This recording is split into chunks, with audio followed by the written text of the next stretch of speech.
প্রিয় শিক্ষার্থীরা, কেমন আছো সবাই? নিশ্চয়ই ভালো আছো। আমি আজ তোমাদের অনলাইন ক্লাসে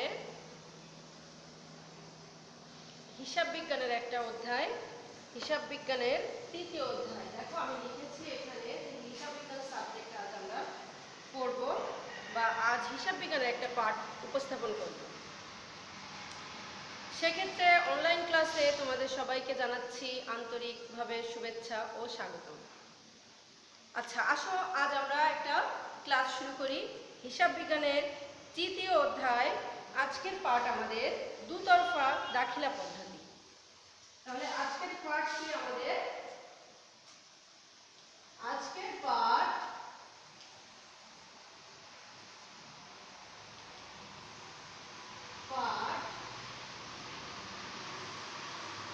দুতরফা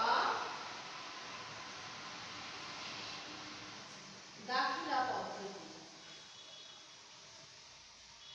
দাখিলা পদ্ধতি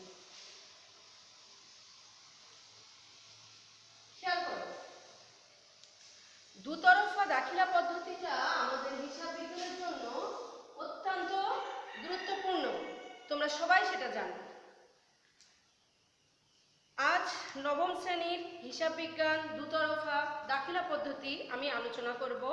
তোমরা সবাই নিজ নিজ বই খাতা কলম নিয়ে ক্লাসটা অ্যাটেন্ড করবে। বইয়ের 25 পৃষ্ঠা, 24-25 পৃষ্ঠা বের করো। বইয়ের 24 এবং 25 পৃষ্ঠাতে অধ্যায়টা শুরু। 24 এবং 25 পেজে দেখবে তোমরা। আজ আমরা 24-25 থেকে শুরু করব। আচ্ছা, আমরা আজ কি পড়ব? দুতরফা দাখিলা পদ্ধতি। এখানে দুতরফা দাখিলা পদ্ধতির কিছু ধারণা 25 পেজে প্রথমেই দেওয়া আছে। তোমরা সবাই খেয়াল করো। আমি তোমাদের সুবিধার জন্য সব বিষয়গুলো বোর্ডে লিখে এবং বুঝিয়ে বলার চেষ্টা করব। আশা করি তোমরা সবাই মনোযোগ দিয়ে ক্লাসটি উপভোগ করবে। দুতরফা দাখিলা পদ্ধতির ধারণা। আমি প্রথমেই বলেছি যে দুতরফা দাখিলা পদ্ধতি একটি খুবই গুরুত্বপূর্ণ অধ্যায়। এইটা সব থেকে বেশি ভালোভাবে আমাদেরকে বুঝতে হবে হিসাব বিজ্ঞান বুঝতে হলে। তো আমি আজ তোমাদের বুঝিয়ে দেওয়ার চেষ্টা করব। তোমরাও মনোযোগ সহকারে আশা করি বিষয়গুলো বোঝার চেষ্টা করবে। ইতালির প্রসিদ্ধ গণিতবিদ লুকা প্যাসিওলি, কি নাম বললাম?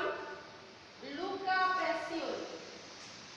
বানানটা দেখো, বাংলা বানানটা হবে লুকা প্যাসিওলি, বাংলা বানান এবং ইংরেজি বানান দুইটাই তোমরা দেখবে।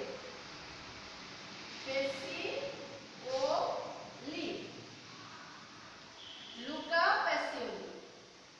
দেখো, এই বানানগুলো তোমাদের দেখতে হবে অবজেক্টিভের জন্য। অবজেক্টিভে অবশ্যই তোমাদের কিন্তু এই বানানগুলো কনফিউশন সৃষ্টি করবে। এর ইংলিশ বানানটা দেখো, L U C A, L U C A, Luca. P A C I O, P A C I O L I, Luca Pacioli. বারবার মনে রাখো, লুকা প্যাসিওলি, লুকা প্যাসিওলি। এই লুকা প্যাসিওলি ভদ্রলোক কি করেছেন? 1994 সালে আর্থিক ঘটনাবলী সঠিক ও সুচারুরূপে লিপিবদ্ধ করার একটি পদ্ধতি বর্ণনা করেন। এই লুকা প্যাসিওলি 1494, কত 94? 1494। আমি কিন্তু এগুলো আবার ধরবো। 1494 খ্রিস্টাব্দ। কি করেছেন এই লুকা প্যাসিওলি 1494 খ্রিস্টাব্দে? লেনদেন লিপিবদ্ধ সুচারুরূপে, লেনদেন কি বলছে? সুচারুরূপে লিপিবদ্ধ করার এবং সঠিক পদ্ধতিতে লিপিবদ্ধ করার একটি পদ্ধতি বর্ণনা করেন। উক্ত পদ্ধতি দুতরফা দাখিলা পদ্ধতি নামে পরিচিত। সেই যে পদ্ধতি তিনি বর্ণনা করেন এই লুকা প্যাসিওলি 1994 সালে যে পদ্ধতি সম্পর্কে বর্ণনা করেন সেটাই দুতরফা দাখিলা পদ্ধতি হিসেবে পরিচিত। বুঝতে পেরেছো? তাহলে আমি কি বললাম, 1494 খ্রিস্টাব্দে লুকা পেসিওলি নামে ভদ্রলোক কোন দেশের? ইটালি। ইটালির লুকা পেসিওলি বলে যে ভদ্রলোক, তিনি কি করেন? লেনদেন শুদ্ধ, সঠিক ও সুচারুরূপে লিপিবদ্ধ করার জন্য একটা পদ্ধতি বর্ণনা করেন। সেই পদ্ধতিটাকে বলা হচ্ছে আমার দুতরফা দাখিলা পদ্ধতি। আচ্ছা, এই পদ্ধতিতে প্রতিটি লেনদেনের দ্বৈত সত্যের কথা উল্লেখ করা হয়েছে।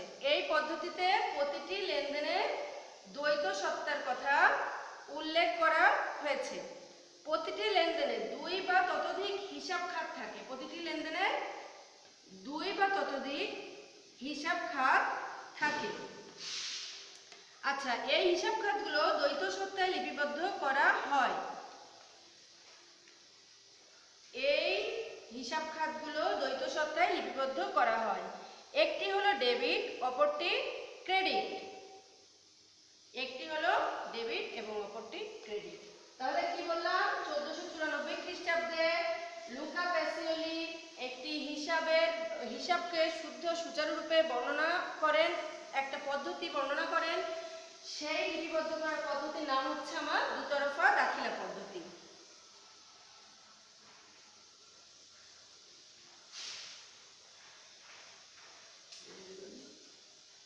তারপর দেখো, এই হিসাব খাতগুলো দ্বৈত সত্তায় লিপিবদ্ধ করা হয়, একটি ডেবিট এবং অপরটি ক্রেডিট হিসাবে। কি বলেছি বুঝতে পেরেছো? এটা এখন আমি মুছে দিই। তোমরা নিশ্চয়ই মনে রেখেছো লুকা পেসিওলি এবং 1494 খ্রিস্টাব্দ। এবার এই লেনদেনগুলো লিপিবদ্ধ করার যে দুতরফা দাখিলা পদ্ধতির যে পদ্ধতি, সেটা কি বলেছি, 2টা হিসাব খাত থাকে তাতে, এজন্য এর নাম দুতরফা দাখিলা পদ্ধতি। কয়টি হিসাব খাত থাকবে? 2টি। এজন্য এর নাম বলা হয়েছে দুতরফা দাখিলা পদ্ধতি। সেই 2টি হিসাব খাত কি কি? একটি হলো ডেবিট, অপরটি ক্রেডিট। ডেবিট এবং ক্রেডিট। ডেবিট এবং ক্রেডিট। আমি তোমাদের মনে রাখার জন্য শব্দগুলো লিখে লিখে বলছি, যাতে তোমরা সুন্দরভাবে মনে রাখতে পারো। দেখো, ডেবিট এবং ক্রেডিট আমার 2টা পদ্ধতিতে হিসাব সংরক্ষণ করা হয়। দুতরফা দাখিলা পদ্ধতির মাধ্যমে লেনদেনের 2টি পক্ষ অর্থাৎ ডেবিট ও ক্রেডিট পক্ষ লিপিবদ্ধ করা হয়। এই পদ্ধতিতে প্রতিটি ডেবিট লিখনের জন্য সমান অর্থের ক্রেডিট লিখন হয়। যদি আমার ডেবিটে হয় 100 টাকা, যদি আমার ডেবিটে হয় 100 টাকা, অবশ্যই আমার ক্রেডিটও হবে 100 টাকা। কথা বুঝতে পেরেছো? যদি আমার ডেবিট দিকে হয় 100 টাকা, অবশ্যই আমার ক্রেডিট দিকেও হবে 100 টাকা। কেন হবে? কারণ দুটোই সমান, আমাকে 2 দিকই সমান করতে হবে। আচ্ছা, এই পদ্ধতিতে লিখতে হবে, ফলে বছরের যে কোনো সময় হিসাবের মোট ডেবিট অঙ্ক মোট ক্রেডিট টাকার অঙ্কের সাথে মিলে যাবে। তোমার এটা এত সুন্দর একটা পদ্ধতি, দেখো, ডেবিট ক্রেডিট। যখনই বছরের যে কোনো সময় তুমি যদি জানতে চাও আমার আয় কত এবং ব্যয় কত, আমি দেখিয়ে দিতে পারবো। তার কারণ কি, যে পরিমাণ অর্থ তুমি ডেবিট করেছো সেই পরিমাণ অর্থ তুমি ক্রেডিট করছো। একটা লেনদেন আমরা এমনভাবে লিপিবদ্ধ করব বা সংরক্ষণ করব যেন আমার ডেবিট ও ক্রেডিট সমান হয়, এবং বছরের যে কোনো সময় যে কোনো মুহূর্তেই যখন আমি জানতে চাইবো তোমার কাছে ব্যবসার অবস্থা কি, তুমি এই ডেবিট ক্রেডিট দেখিয়েই আমাকে বলে দিতে পারবে। কত সুন্দর একটা সিস্টেম। আচ্ছা, সঠিকভাবে হিসাব প্রণয়নের জন্য যে ব্যবস্থায় লেনদেনসমূহ দ্বৈত সত্তা যথাযথভাবে লিপিবদ্ধ করা হয় তাকে দুতরফা দাখিলা পদ্ধতি বলে। খুব সংক্ষেপে এবার দুতরফা দাখিলা পদ্ধতি কাকে বলে? দুতরফা দাখিলা পদ্ধতিটা কাকে বলে? সঠিকভাবে হিসাব প্রণয়নের জন্য। এটা কিন্তু তোমাদের মুখস্থ করতে হবে, মনে রাখতে হবে, বুঝতে হবে, মোট কথা আত্মস্থ করতে হবে, যেন তুমি সুন্দরভাবে জিনিসটা মনে রাখতে পারো আর কখনো এটা না ভুলো। সঠিকভাবে হিসাব প্রণয়নের জন্য যে ব্যবস্থায় লেনদেনসমূহ সঠিকভাবে হিসাব প্রণয়নের জন্য যে ব্যবস্থায় লেনদেনসমূহ দ্বৈত সত্তা যথাযথভাবে, মানে কি, সঠিকভাবে দ্বৈত সত্তা সঠিকভাবে লিপিবদ্ধ করা হয় তাকে এটা কিন্তু তোমাদের সুন্দরভাবে মনে রাখতে হবে। যে পদ্ধতিতে মানে সঠিক হিসাব প্রণয়নের জন্য যে পদ্ধতিতে দ্বৈত সত্তার যথাযথভাবে হিসাব লিপিবদ্ধ করা হয় তাকে দুতরফা দাখিলা পদ্ধতি বলে। যে ব্যবস্থায় লেনদেন সমূহের দ্বৈত সত্তা যথাযথভাবে লিপিবদ্ধ করা হয় তাকে দুতরফা দাখিলা পদ্ধতি বলে। আমি বারবার বলছি এই কারণে যাতে তোমরা জিনিসটা মনে রাখতে পারো বা মুখস্থ রাখতে পারো। উদাহরণের সাহায্যে দুতরফা দাখিলা পদ্ধতি ব্যাখ্যা প্রদান করা হলো। তোমরা সবাই বইটা বের করো। এখানে কিছু উদাহরণ দেওয়া আছে, দেখো। অফিসের কর্মচারীকে বেতন বাবদ ৫,০০০ টাকা প্রদত্ত হলো। অফিসের কর্মচারীকে বেতন বাবদ ৫,০০০ টাকা প্রদান করা হলো। সেক্ষেত্রে কি হচ্ছে দেখো, কর্মচারীকে বেতন দিলে, তাই তো? তাহলে এখন কি হচ্ছে এখানে, এই লেনদেনটিকে হিসাব বইতে দুতরফা দাখিলা পদ্ধতি অনুসারে লিপিবদ্ধ করতে হলে প্রথমে এর মধ্যস্থিত দুটো পক্ষ নির্ধারণ করতে হবে। দুতরফা দাখিলা পদ্ধতি অবশ্যই দুটি পক্ষ থাকবে। এজন্য দ্বৈত সত্তা লেনদেনের এক্ষেত্রে দুটি পক্ষ থাকবে। এজন্য আগে প্রথমে তোমাকে দুটি পক্ষ নির্ধারণ করতে হবে। পক্ষ দুটো কি? বেতন প্রদান করা হলো। আচ্ছা, বেতন প্রদান করা হয়েছে কত টাকা বলেছি আমি? ৫,০০০ টাকা। দেখো তো দুটি পক্ষের মধ্যে থেকে আগে বের করতে পারি কিনা আমরা। বেতন প্রদান ৫,০০০ টাকা, বেতন প্রদান ৫,০০০ টাকা, তাই তো? এর মধ্যে দুটি পক্ষ কি হতে পারে? একটি বেতন হিসাব হতে পারে, অপরটি এই যে নগদ টাকা চলে যাচ্ছে না, নগদান হিসাব হতে পারে। তাহলে দুটি পক্ষ, ক নম্বরে আমরা পেলাম বেতন আর খ নম্বরে পেলাম নগদান। দেখো তো, এভাবে চিন্তা করো তো একটু, এভাবে চিন্তা করা যায়? অবশ্যই যাবে, কেন যাবে না? এই দুইটা হিসাবের নিয়ম। এটা একটা হিসাব, নগদান একটা হিসাব। দেখো তো শিক্ষার্থী বন্ধুরা, একটু খেয়াল করো তোমরা। যদি আমি বেতন প্রদান করলাম ৫,০০০ টাকা, তো সেক্ষেত্রে প্রথমেই আমার করণীয় দুটি পক্ষ নির্ণয় করা। কয়টি? দুইটি পক্ষ নির্ণয় করা।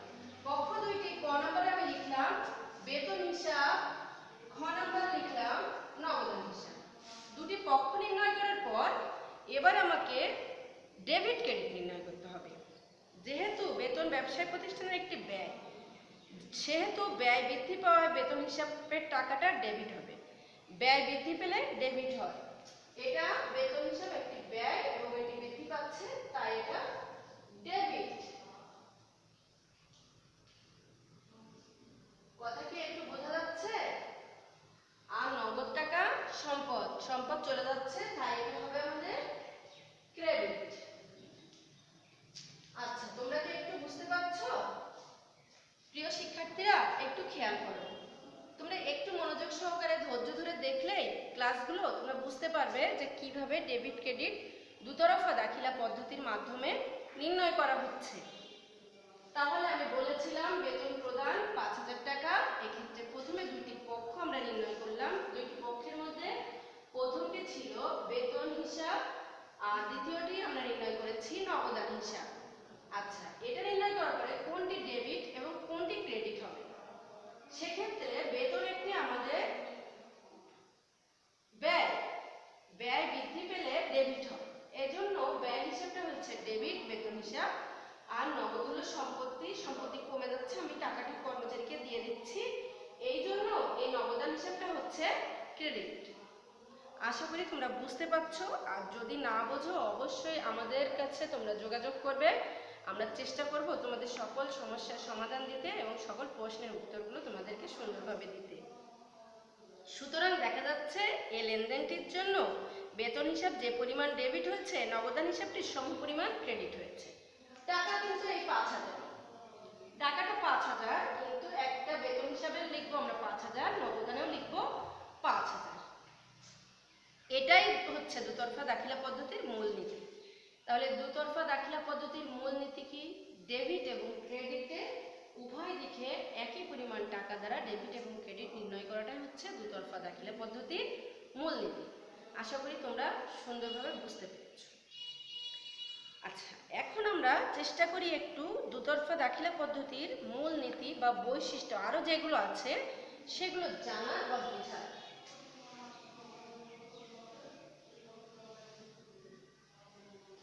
তাহলে আমরা এখন দুতরফা দাখিলা পদ্ধতির বৈশিষ্ট্য বা মূল নীতিগুলো দেখব।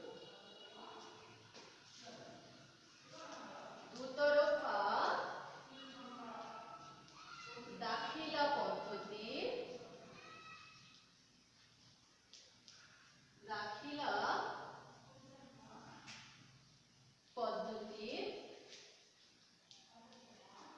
মূল নীতি বা বৈশিষ্ট্য। কি বললাম? দুতরফা দাখিলা পদ্ধতির মূল নীতি বা বৈশিষ্ট্য পড়ার চেষ্টা করি বা বোঝার চেষ্টা করি। হিসাব বিজ্ঞানের সবচেয়ে নির্ভরযোগ্য ও বিজ্ঞানসম্মত পূর্ণাঙ্গ ও স্বয়ংসম্পূর্ণ হিসাব সংরক্ষণ পদ্ধতি হচ্ছে দুতরফা দাখিলা পদ্ধতি। তাহলে কি বলছে? হিসাব বিজ্ঞানের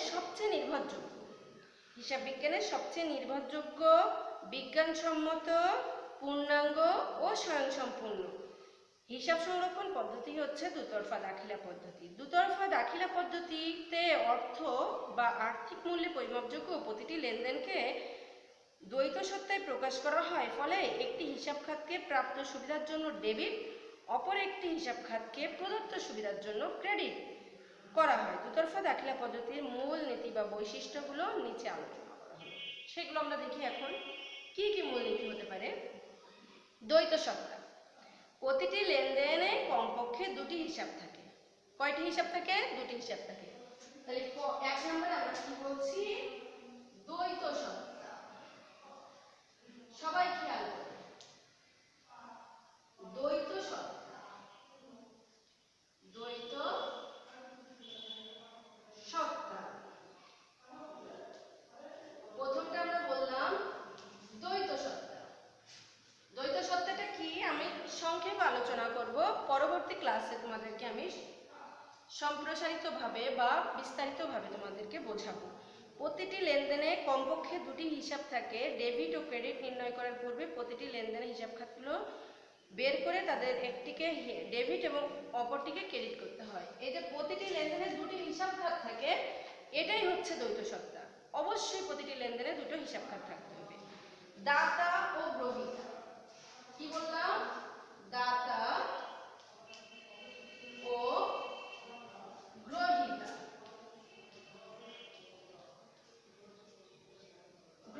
দাতা ও গ্রহীতা। প্রতিটি লেনদেনে সুবিধা গ্রহণকারী ও সুবিধা প্রদানকারী দাতা গ্রহীতা হিসেবে কাজ করবে। যে সুবিধা গ্রহণ করবে সে গ্রহীতা এবং যে দেবে সুবিধা সে দাতা। সহজ কথা। 3 নম্বরটা দেখো, সমান অঙ্কের 3 নম্বর ডেবিট ও ক্রেডিট করা। এটা তো আমি আগেই বোঝালাম তোমাদেরকে। ডেবিট ও ক্রেডিট করা। ডেবিট ও ক্রেডিট করা। সুবিধা গ্রহণকারীকে হিসাবে ডেবিট ও সুবিধা প্রদানকারীকে হিসাবে ক্রেডিট। এটা খুব সহজ জিনিস। এই যে যেমন সুবিধা গ্রহণকারী দাতা, সুবিধা গ্রহণকারী গ্রহীতা, তেমনি সুবিধা গ্রহণকারীকে ডেবিট, সুবিধা প্রদানকারীকে ক্রেডিট।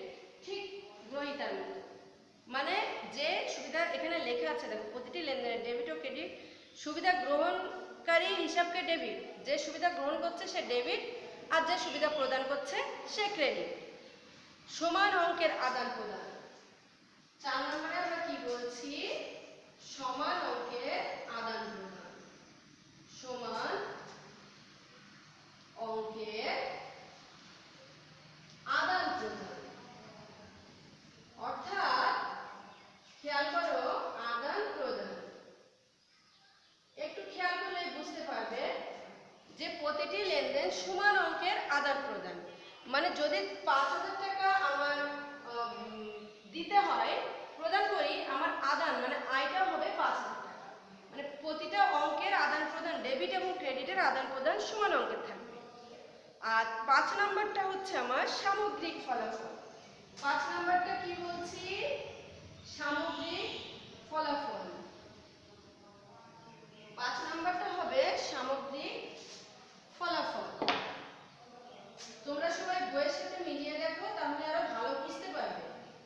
সামগ্রিক ফলাফল, দুতরফা দাখিলার পদ্ধতির মাধ্যমে আমরা সামগ্রিক ফলাফলটা জানতে পারব। এখানে দেখো, যেহেতু প্রতিটি লেনদেন ডেবিট ক্রেডিট বিশ্লেষণ করে সমপরিমাণ টাকার অঙ্ক দ্বারা লিপিবদ্ধ করা হয়, সেহেতু সামগ্রিক ফলাফল নির্ণয় করা সহজ। তাহলে আমরা যে নীতিগুলো পড়লাম, দেখলাম যে সামগ্রিক ফলাফল নির্ণয়ের জন্য দুতরফা দাখিলা পদ্ধতিটি অত্যন্ত কার্যকর এবং সহজ। সেক্ষেত্রে দেখি আমরা মূলনীতিগুলো যেগুলো আমরা পড়লাম, তার মধ্যে আবার আমি তোমাদেরকে বারবার করে বলছি, মূলনীতি বা বৈশিষ্ট্য এই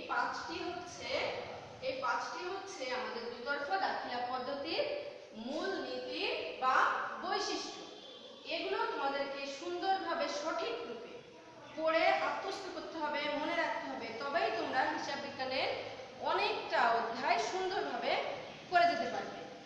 দেখো, আমি আবারও তোমাদের জন্য রিপিট করছি। দুতরফা দাখিলা পদ্ধতির বৈশিষ্ট্যের প্রথমটি ছিল আমাদের দ্বৈত সত্তা পদ্ধতি। কি বলেছি আমি?